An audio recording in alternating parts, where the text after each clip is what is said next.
Was that, George, civil society in action? You've been working on helping to build civil society, trying to build it, often frustrated in the former Soviet Union, in the Soviet Union. I know you started, I first met you in Ukraine in 1990 when you began those efforts.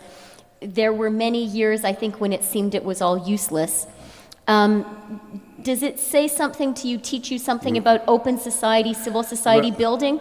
Well, yes, because basically, in many ways, I set up the foundation in Ukraine in 1990, which was 2 years before the independence of Ukraine. That was it was an offshoot of the foundation in Russia. You know, I set up Cultural Initiative Foundation in the Soviet Union in 1987, and then we built this branch in Ukraine in 1990, the foundation. One of the things that the foundation did gave a lot of scholarships and supported civil society, and the maturity of civil society 25 years later is to a large extent the work of the foundation.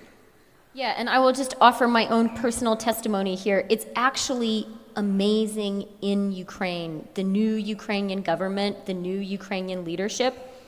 Everyone who I know in that group has been touched somehow by open society and by George, like literally.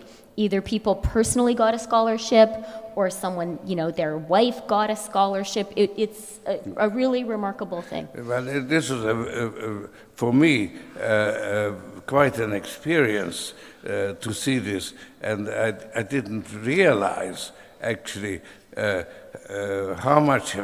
how big an effect it has had over a 25-year period, because those were students. 25 years later, they were leaders. So, George, the way you describe Ukraine, and you know that's where my own sympathies lie also, is incredibly appealing. It maybe is another one of these fantastical objects. But not all Europeans agree with us. The leader of your own homeland, Hungary, has described Putin as a model, as a role model. We have political leaders across Europe. We have the Greeks right now making trips to Moscow. We have in France, Marine Le Pen having close contacts with Putin. How do you explain this influence, this appeal that Putin has in Europe? Yeah. Well, I think I can take a historical perspective, because I was very much involved in the collapse of the Soviet system. That was my debut as what I call myself a political philanthropist.